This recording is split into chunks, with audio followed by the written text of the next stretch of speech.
परम प्रेममय जुग पुरुषोत्तम श्री श्री ठाकुर अनुकूल चंद्रेर आतुल चरणे जानाई आमार शतकोटी प्रणाम।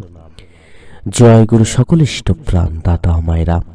सारादिने आपनी जेखानेई थाकुन ना केन, जे कर्मई करुन ना केन, केउ आपनाके किन्तु विपाके फेलते पारबे ना, कोनो क्षति आपनार केउ करते पारबे ना।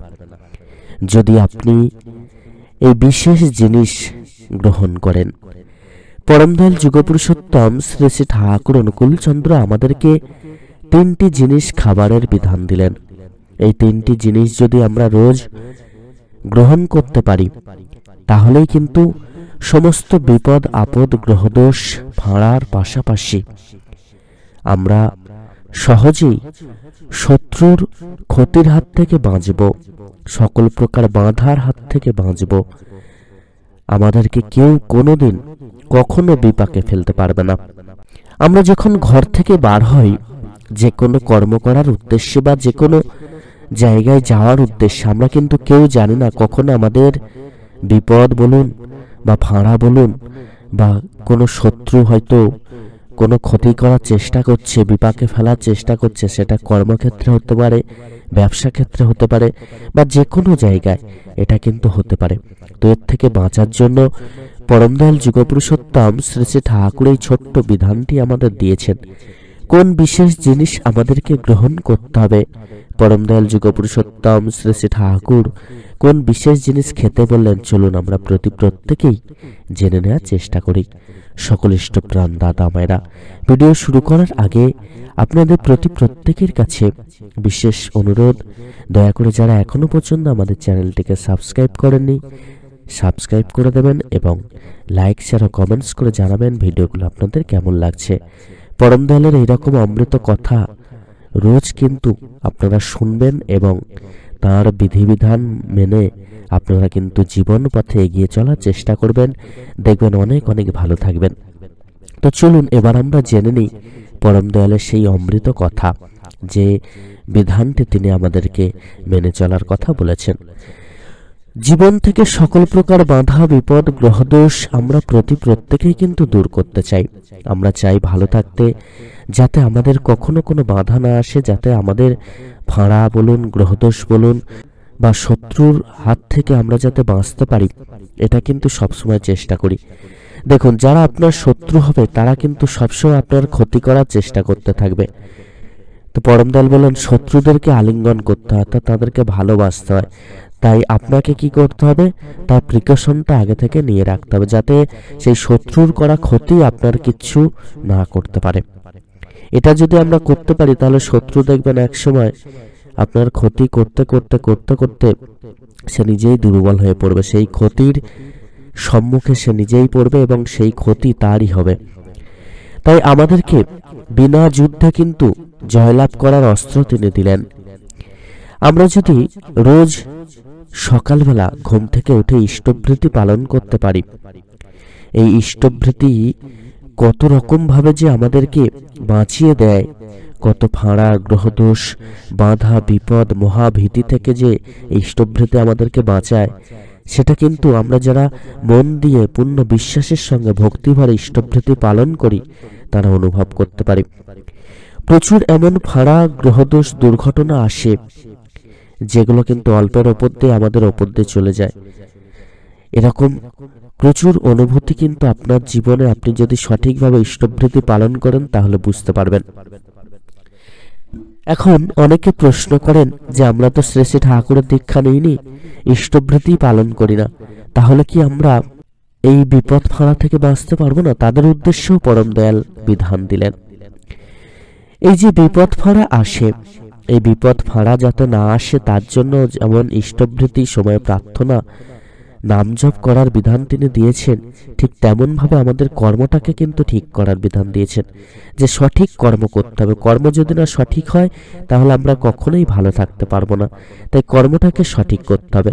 আর এই কর্মটাকে সঠিক করতে গেলে আমাদেরকে সঠিক কর্ম কোনটা, সঠিক পথ কোনটা, কোন চলনে চলতে হবে, কোন অভ্যাস আমাদের দরকার, এই সমস্ত কিছু জানতে হবে। সেটা জানতে গেলে আমাদেরকে পরম দয়ালের পাদপদ্মে আশ্রয় গ্রহণ করতে হবে।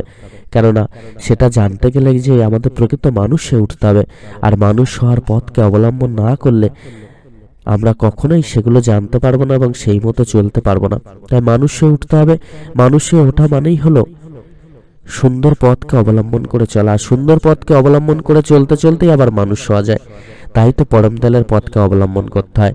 পরম দয়াল যুগপুরুষোত্তম শ্রী শ্রী ঠাকুর অনুকূলচন্দ্র দিব্যরক্ষী গ্রন্থে 3টি জিনিস আমাদেরকে বলেছেন, যে জিনিসগুলো আমরা অতি অবশ্যই গ্রহণ করব। তার মধ্যে একটি আমরা জেনেছি যে ইষ্টভৃতি আমাদেরকে প্রত্যেক দিন পূর্ণ ভক্তিভরে শ্রদ্ধাভরে পালন করতে হবে। ইষ্টভৃতি, নাম জপ এবং সময় প্রার্থনা। এবার যে জিনিসটা খেতে হবে, দিব্যরক্ষী গ্রন্থে এক দাদা শ্রী শ্রী ঠাকুরকে প্রশ্ন করলেন যে যদি কেউ বান মারে বা কেউ যদি ভেড়ে দেয় বা কেউ যদি আমাদের ক্ষতি করার চেষ্টা করে, তার থেকে মুক্তি লাভ কিভাবে সম্ভব, বা এর থেকে মুক্তি লাভ করা যায় কি? পরম দয়াল যুগপুরুষোত্তম শ্রী শ্রী ঠাকুর অনুকূলচন্দ্র তাকে সবার প্রথম জিজ্ঞেস করলেন, নাম নিয়েছো? তিনি বললেন, না, নাম তো নেইনি। তিনি বললেন, প্রত্যেক দিন নিত্য সকালবেলা নাম জপ করার পর, ইষ্টভৃতি প্রার্থনা করার পর আমরা যদি হাতে একটু জল নিয়ে ওই নাম জপ করে সেই জল পান করতে পারি, তাহলে কিন্তু অনেক ফাঁড়া, অনেক শত্রুর হাত থেকে আমরা বাঁচতে পারি, অনেক বিপদ আপদ গ্রহদোষ থেকে বাঁচতে পারি। এটা রোজ করা লাগে। এই নাম করতে করতে আপনারা হাতে জল রাখবেন, জল রেখে অন্তত 21 বার নাম জপ করবেন। 21 বার নাম জপ করে সেই জলটা পান করবেন। কত রকম বিপদ ফাঁড়া, কত রকম শত্রুর কবল থেকে আপনি যে বেঁচে যাবেন তারই আত্মা নেই। পরম দয়াল তার শ্রীমুখে স্বয়ং এটা বলেছেন। তিনি বললেন, আপনি যে নাম নেননি, তাহলে ভগবানের নাম করে এই জলটা পান করবেন। ভগবানের নাম জপ করে এই জলটা পান করলে বিপদ আপনার কেটে যাবে। কিন্তু কর্মটাকেও যে ঠিক করতে হবে, সেই কর্মটাকে ঠিক করতে গেলে আগে নাম গ্রহণ করা লাগে। তবে তো সঠিক চলনে আমরা চলতে পারবো, তবে তো আমাদের অভ্যাসটা ঠিক হবে, আমাদের চালচলনটা ঠিক হবে, কথাবার্তাটা ঠিক হবে, তবেই আমরা প্রকৃত রূপে ভালো থাকতে পারি। এই নাম জপের মধ্য দিয়ে, নাম জপ জল যে আমরা পান করছি, এটা কিন্তু চরণামৃত হয়ে গেল। আমরা এই জল পান করার মধ্য দিয়ে সহজেই বিপদ আপদ থেকে মুক্তি লাভ করব। তিনি আরো একটি বিশেষ জিনিস কিন্তু গ্রহণ করার কথা বলেছেন। তিনি বলেছেন নিত্য শঙ্খ পুষ্পী খাওয়ার কথা। এই শঙ্খ পুষ্পী যে ফুল, এই ফুলটা তিনি আমাদেরকে গ্রহণ করার কথা বলেছেন। এটি গ্রহণ করার মধ্য দিয়ে বিপদ আপদ কাটার যে বিধান তিনি আমাদেরকে দিয়েছেন। তাই শঙ্খ পুষ্পী কিন্তু আমাদেরকে গ্রহণ করা লাগে। পরম দয়াল যুগপুরুষোত্তম শ্রী শ্রী ঠাকুর তার শ্রীমুখে এই বিধান আমাদের প্রতি প্রত্যেকের জন্য দিয়েছেন। তাই এটা কিন্তু আমরা অক্ষরে অক্ষরে পালন করার চেষ্টা করব। এতে করে কেউ আপনার কোনো ক্ষতি করতে পারবে না। সকল বিপদ আপদ গ্রহদোষ কিন্তু চিরতরে দূর হয়ে যাবে। এছাড়া নিত্য যখনই সময় পাবেন, প্রত্যেকটা মুহূর্তে আপনারা কিন্তু নাম জপ করতে থাকবেন। এই নাম জপের কি যে মাহাত্ম্য, এটা যারা করেন তারা কিন্তু অনুভব করেন। তাই নাম জপ কিন্তু নিত্য আমাদেরকে পালন করতে হবে। আর অতি অবশ্যই পরম দয়ালের বিধান মেনে আমরা চলার চেষ্টা করব, আমাদের কর্মটাকে সঠিক করব, আমরা আমাদের জীবনটাকে পরম দয়ালের পাদপদ্মে অর্পণ করে পরম দয়ালের অমৃত কথা মেনে, তার আদেশ নির্দেশ মেনে জীবন পথে চলার চেষ্টা করব। এতে করেই কিন্তু মহাপুণ্য আমরা লাভ করতে পারবো। সকল ইষ্টপ্রাণ দাদা মায়েরা প্রত্যেকে খুব ভালো থাকবেন। পরম দয়াল আপনাদের প্রত্যেকের মঙ্গল করুন। জয় গুরু বন্দে পুরুষোত্তমম।